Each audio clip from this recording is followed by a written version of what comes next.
Hello, my name is Paul Edwards, president of Denmark Company.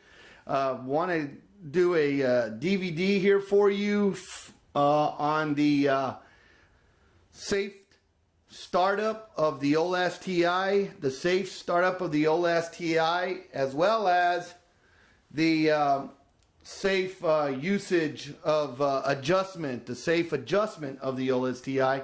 This is a two-part series. The first part is going to be the first, the safety startup of an Olas Ti. The second part is going to be the safe adjustment of the Olas Ti. They're going to be a two-set DVD on this. First of all, just a little bit of background. The Olas Ti was developed after efforts by Denmark Company to understand the initial approvals of the acidified sodium chloride usages. And then as that understanding developed and approvals were developed based on that understanding, then the Olas Ti came about as a mechanism, state-of-the-art mechanism by Biocide to adjust and apply the chemistry as per the approvals that came about from that early effort. Just a little bit of background. Acidified sodium chloride originated in 1999 in the red meat industry, in red meat and pork. It was approval that allowed the use of acidified sodium chloride, acid and sodium chloride combined and applied at a pH of a 2.5 to 2.9 pH. Then Denmark Company started developing some methods that were allowing and looking at the use of chlorine dioxide and acidified sodium chloride in application at a neutral pH. Then shortly after that initial work, approvals were sought, and the food contact notification 450, as well as the safe suitable ingredients listing through USDA FSIS came about. And so today we have the Olas Ti that has been developed as per those approvals, initial approvals, and the early work that was done by Denmark Company in this area. If we span back, we'll notice that we go from the block where the raw materials are moved through to a complete view of the Olas Ti, and that is the full view of the Olas Ti. But as I mentioned, we're going to start off with safety first, and then we're going to work from the safety aspect of the Olas Ti, safe startup, and then we're going to move into the adjustment thereof on part two. Okay, I'm going to go back in, span directly into the block area, and from there I'm going to start discussing safety.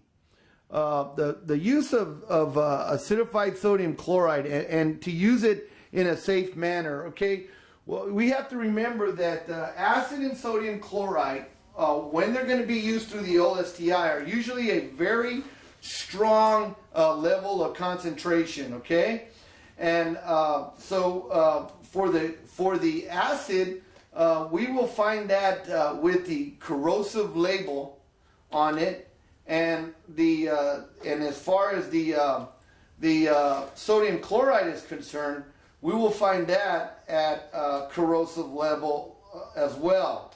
So whenever you're working with the corrosive material, you have to take safety precautions, okay? Those safety precautions should include rubber gloves or latex gloves that have the nitrile material in it. And that's what I'm demonstrating now. These are latex gloves with the nitrile material in it, and these are designed for the safe use of hazardous materials or a pH of pH and sodium chloride and pH of acid being so that they are at a level that is considered very, very strong. The next level that we're talking about of safety is the use of safety glasses. So anytime you're working with raw materials like corrosive materials like acid or sodium chloride, you need to have your safety glasses and you need to have your latex gloves. And then with those two components of safety, then you can go on and start to handle these materials and have yourself protected with the splash considerations. Also, when you're dealing with sodium chloride and acid combinations, one of the byproducts of those two chemistries is chlorine dioxide. And so in the case of chlorine dioxide, you need a monitor like this, which is a ToxiRate 2. This will measure the chlorine dioxide as it mixes with air, as a component of air. Or you can use the Safe Air badge, and the Safe Air badge, it will monitor the air quality, and then it'll register that air quality as a parts per air as well. So having those two items available to you is very important, and I will be demonstrating both those a little bit later. Okay, so basically what do we know about the use of sodium chloride and acid, and what do we know about these concentrations of both, and what should we be looking for, okay? Well, first of all, the things that we should be considering is that acid and sodium chloride, when they come out of their original containers, are clear, okay? They look like water. But when they combine through the Olas Ti, they become darkened, and that generates the chlorine dioxide. Well, before we get into that, since we're talking about corrosive materials, we should be considering the fact that we need to have containment for those corrosive materials. Keeper Pro, XG940, those are the trade names of the sodium chloride that we're going to be working with. Those trade names come in a 55-gallon drum or a tote. You need to get with your safety personnel, find out where your MSDSs are on that material, and you also need to have some idea of what kind of containment is going to be developed for those materials, okay? So that's a very, very important point, and please keep that in mind, refer to the Denmark company continuing education files to see what kind of containment is being used by other customers. But that's a decision that you and your safety people need to develop for yourself as to what you need in that regard. I'm always available, or a Denmark company representative is always available by calling 888-822-5767. Repeat that one more time, 888-822-5767 or 817-822-1294. 817-822-1294. Please keep that in mind, that that we are available, so you're welcome to call us up if you have any technical questions regarding the Olas Ti. The Olas Ti comes with an owner's manual. We have a plumbing diagram that's available that helps you understand the best way to plumb this. And so those are all components and tools. Please keep those in mind when determining that. Remember, a refresher course on the Olas system is that the Olas is water driven, okay? And as water travels through the Olas system, that water operates a pump, and that pump will go up and down as the water passes through. So I've kind of moved my camera to demonstrate that. In here is where the water, the clean water enters. It comes through here and it enters the pump, comes out, and then it enters this mixing chamber here, comes out the mixing chamber into an outlet side of the system. So this would be the inlet, this would be the outlet of the Olas Ti. When we look at safety, and we're talking about safety regarding the Olas Ti, you need to remember that this unit here has a purge valve, okay? See this valve that I'm manipulating here? What I'm going to do is I'm going to come in and I'm going to focus in on that a little bit here so that you can see it a little clearer. And then I'm going to demonstrate what that's for. Bring that down, bring it up like this. Okay, that valve there, okay, that purge valve, what it does is it is off position there, in the on position. Water travels through this, and connected to that is a tube, okay? The tube looks like this. This is what the tubing looks like, okay? If you notice that tubing travels into the base of the manifold that handles the acid and the sodium chloride combined. This manifold combines the sodium chloride and the acid, comes out here and goes into the mixing chamber. Okay? This tube is connected to the purge valve, and it is connected to the manifold. The water travels through the manifold out into the center chamber of the mix chamber system of the Olas. And I'm going to demonstrate that by lowering the camera and helping you understand there. So once again, I'm going to connect the manifold. The manifold's attached to the bottom of the mix chamber. It's going to go into the center tubing. There's a tubing within a tubing here, okay? As acid and sodium chloride enter here, it goes into this tubing to the bottom of the tubing of the mix chamber, okay? This water that comes through here is a purge-only usage. Purge only.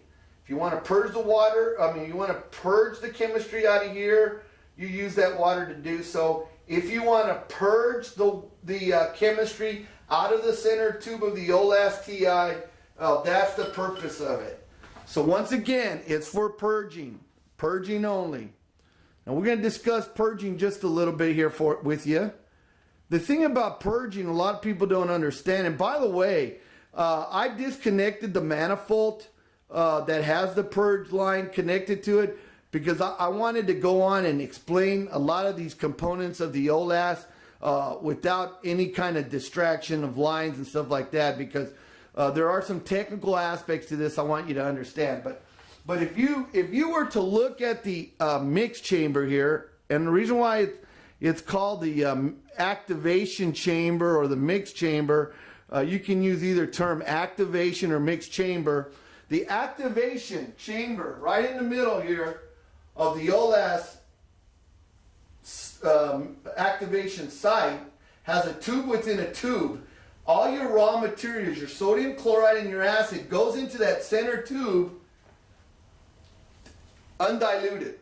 It's the strongest capacity of the solution that you're going to find is in that middle chamber there. The outside chamber has water that's running through it. And at the very end of this mixed chamber here, at the very end is a little bit of injection port. That mixed chamber solution comes out there, okay? So that's the importance of that purge line. The purge line will go on and purge all the contents out of that mixed chamber. Now I just told you that it's very strong, and I'm going to demonstrate how strong it is here in just a second. But where should we be purging that solution to in the mix chamber? It should go directly into a drain. Directly into a drain. Not through the spray cabinet. Not into the spray cabinet. But directly into a drain. Consult your plumbing diagram, for an idea on that. Ideally, your sample port where you take your samples, you should be able to screw it and unscrew it so that you can attach a hose that allows it to go directly into a drain. On the outlet side, remember these are all occurrences on the outlet side of the Olas Ti. That line going directly into the drain should not be a line that also goes into the spray cabinet. There should be a valve that shuts off your line to the spray cabinet and allows you to purge the contents of the solution directly into the drain. Please consult the Danmark Company diagram plumbing diagram to get ideas on how to do that, okay? So those are the safety components. You know, you have the purge valve, you have how to purge in the center cell directly into a line if you have to do that. Those are all safety components. Okay, we scan back over here, and on the initial startup of this training DVD, we were here at the block. This is the mixing blocks. I want to go over some safety issues regarding this area here. If you'll notice that this is blue and blue, okay, and red. Blue, blue, and red. The blue signifies the outlet ports of your sodium chloride. Okay, there are also inlet ports here, and those inlet ports are the sodium chloride. So if I got my little coloring deal here, and I was to color here, this would be blue, because that's where the tubing connects, and this would be blue here, because that's where your tubing connects, and then this right here would be red. This is where your acid activator connects. Acid activator. Common acids that are used are phosphoric acid, citric acid. Common sodium chloride used here is Keeper Pro XG940. Those are the common sodium chlorides here. Want you to know that. Now, from a safety perspective, you also have this tubings that are designed to draw your chemistry from their containers, okay? As you can see, I have some tubing here. The tubing has a check valve and a filter that goes on the bottom of your 55-gallon drum or your tote. You have ceramic weight, okay? That keeps that line underneath the solution in the tote in the 55-gallon drum. So this right here, it goes directly into your container, and then you've got this tubing right here that connects directly to your line, and these are your sodium chloride lines right here. Sodium chloride, sodium chloride. This right here would be your acid line. The acid line and the two sodium chloride lines should have ceramic weights, tubing, and filter with check valve built into it. Do not forget that, folks. So basically that's what you have. When you go about utilizing this and doing a safe Olas Ti startup, you've got your tubing connected, and for the purpose of teaching, I'm going to connect the tubing right now. And by the way, this isn't connected to water, okay? And the reason why is because I'm creating a classroom opportunity to learn. Classroom opportunity to learn safety, classroom opportunity to learn adjusting this unit, and then later on we will actually have an operational unit at a facility, and we're going to go on and do some further training there, but we just don't have that right now. Right now it's going to be strictly classroom environment. Okay, got your sodium chloride line hooked up here to the blue line, and basically you've got your lines here. Now, back to the manifold that's not present, okay? When the manifold is connected, your manifold's going to have a line that comes right out of here, connects directly to the inlet side of your sodium chloride. So you got sodium chloride here that goes into sodium chloride there. The acid connect there goes into acid connected here, and both of them go into the center mixed chamber. So that's very important to know that we've got those kind of connections. One more time for the benefit of those involved, you've got your acid right here. It's colored red.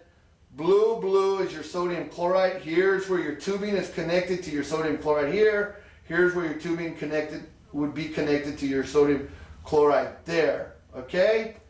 On the manifold, you have the manifold that connected underneath the mix chamber here, and or activation chamber, and you would have a line that comes out of here, goes directly here for your sodium chloride, a line that comes out of here, goes directly in here to your acid, and then this right here, of course, is your inlet purge line, and then you'll have this line here feed to the sodium chloride line on the top at the discharge end of the activation chamber. We'll get into a little bit of details on that a little bit later. Hopefully that helps clarify. We're going to now go, we're right now working on how do we go about creating a safe startup. Okay, what do we need to keep in mind when we're talking about safe startups? Well, the first thing is, what are my adjustment knobs or my feed knobs to this unit? You know, where are my adjustment knobs? And how do I make this adjustments made for a safe startup? Well, the first thing you need to remember regarding this is that the adjustment of the Olas Ti is done with these knobs right here. Okay, you've got these adjustment knobs right here. Okay, and these adjustment knobs here, they start with 0 and they go all the way up to 10, and each increment from 0 to 10 is going to allow the amount of chemistry that we want added to this water stream. Okay, so that's very important to realize, is that if you have it set at 10, well, then you're going to be maxing out the amount of solution that you're drawing from your raw material container, whether it be your XG940 Keeper Pro, whether it be acid or citric acid. So when you do a safe startup, all of these knobs here will be at 10, just like this one right here. This would be a 10, this would be a 10, this would be a 10. And this right here, by the way, is a locking nut that you can tighten it down like that and it locks it at 10, okay? We're going to start all of these at 10. What are these tubing? What is this tubing going to be connected to? If some of you are thinking it's going to be connected to the raw material, you would be wrong, okay? They are not connected to the raw material yet.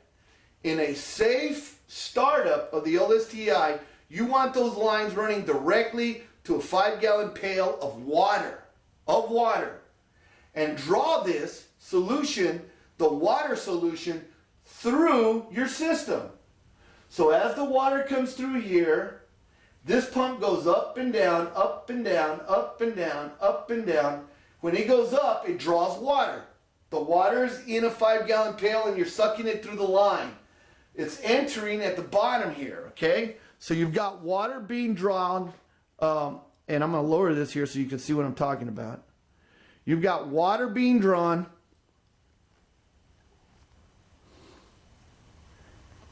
You got water being drawn.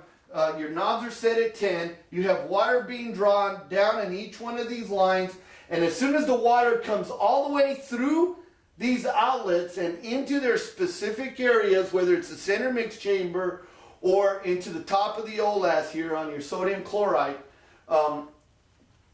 once you see the air bubbles out of the line and you see the water drawn into that line, then you're ready to switch over to the raw materials and chemistry.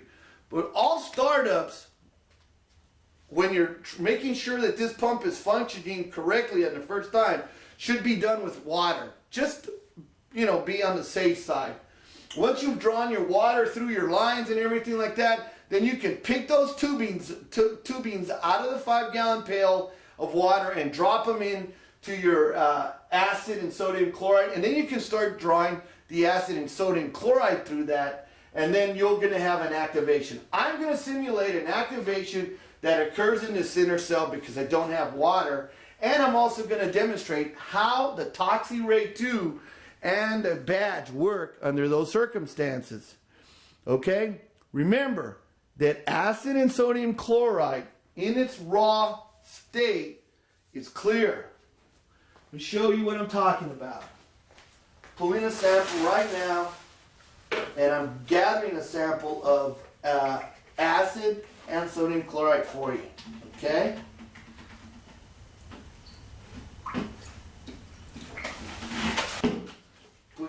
Got the acid.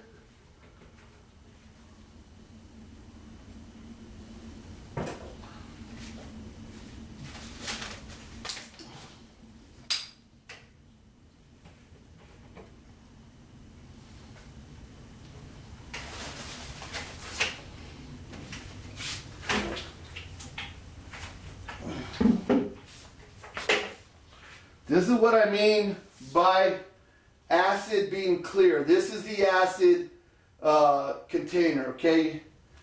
This is my amount of acid that I'm drawing from right now, okay? Now I'm going to grab my sodium chloride.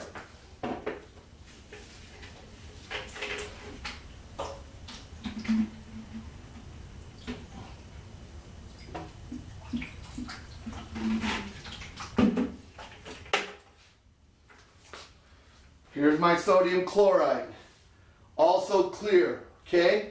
So acid and sodium chloride originate clear, but as you combine them, they quickly change color, and I'm going to demonstrate that in a second for you, okay? I'm going to pull out my toxic ray meter, okay? It's at 0.00, but as soon as I add this acid and sodium chloride together, it's going to shoot up in its concentration, okay? And what we want to do is we want to see what happens with that, okay? Remember that acid and sodium chloride goes into the center tube there. It goes into that center tube aggressively, okay? We're talking about the strongest form. It's not diluted, okay? What we want to do is we want to simulate what's going on in that tube and emphasize the safetyness issues here of handling this chemistry. Now what I'm going to do is I'm going to go on and combine the acid and sodium chloride together. It begins quickly to change colors, and that toxic ray 2 is going to start measuring it. It's going to start sensing it as part of air, and it's going to start to accumulate. It's going to go up. The number's going to go up on it. And then it's going to alarm, and it's going to let you know, hey, it is too strong for you to be in it. Okay? Respect the monitor. Respect the monitor. It tells you get out, and you should be considering going and getting yourself a respirator if you're going to stay in that area for too long. Okay? Usually this simulation here that I'm doing means that two raw materials have combined and become pretty strong pretty quickly. Okay? My monitor's noticing it, saying, hey, went from 0.00, it's now going to 0.03, and it's going to continue to go up, because guess what? It's starting to sense the presence of the chlorine dioxide. It's getting stronger. The yellow, you see the yellow? It's getting more yellower.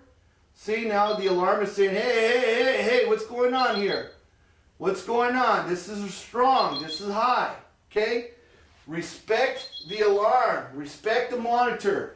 It's trying to tell you to be careful. Same thing with the badge, okay? The badge is clear, okay? But if I take this badge and I force it into a strong solution of chlorine dioxide and I make it measure that strong level, which I'm doing right now, you'll see that it'll change colors. You see that changing colors there? That's because the chlorine dioxide is getting strong, okay? You have to take corrective action. My corrective action is to go on and dump this solution before it gets stronger, okay? And that's what I'm going to do now. I'm going to dump it.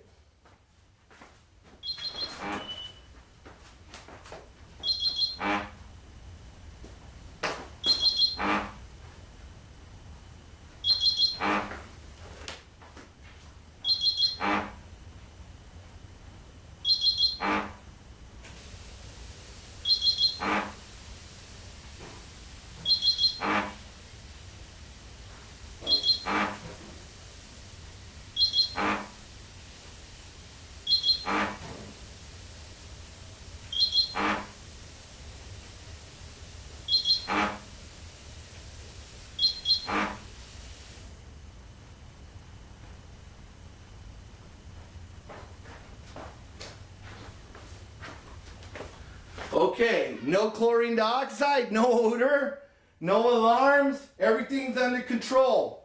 So this is really cool. This is a really cool explanation or an example of how things can get pretty hairy, okay, when you're dealing with strong amounts of acid and sodium chloride. So please make sure that your spray cabinets exhaust system is working if you're using a high volume, and what I mean by high volume spray cabinet, I mean, I'm talking about we're dealing with upwards of 6 to 12 gallons per minute flow rate coming on the discharge side of this, 6 to 12 gallons per minute. If your chlorine dioxide levels are set too high, okay, remember our approvals for acidified sodium chloride, I might have not gone over this, but it's very important to remember this, that our approvals for acidified sodium chloride is 0 to 1200 parts per million total, 0 to 30 parts per million free chlorine dioxide. That's as per the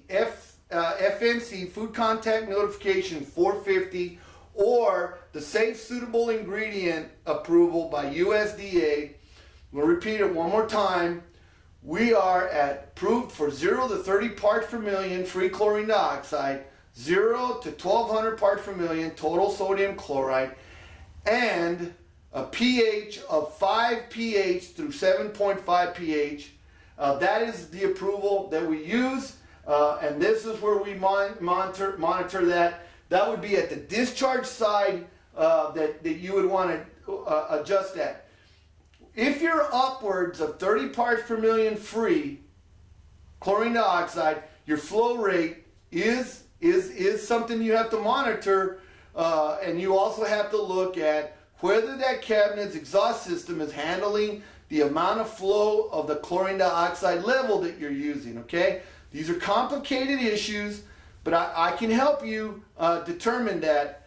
But we got to look at what your flow rate through your spray cabinet is and what your chlorine dioxide, free chlorine dioxide level is. And then we can, and with the toxic rate too, we can determine whether we're going to approach the upper limits that are established by OSHA. That pretty much concludes the safety element of the Toxi Rate 2 badge testing of your air quality of chlorine dioxide in your plant using the Olas Ti. Okay, part 2 CD will be making adjustments on total and free and titrating with the test kit on determining what your concentrations are.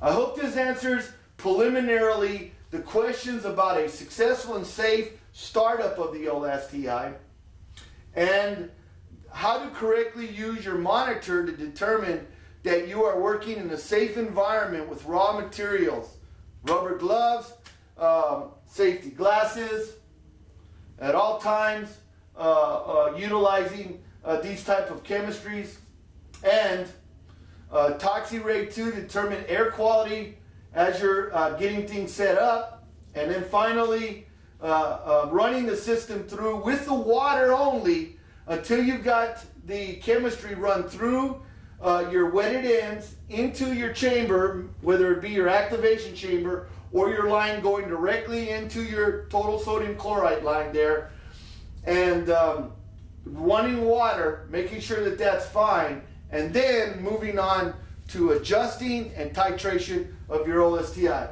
Once again, if you have any questions, call Denmark Company, Paul Edwards.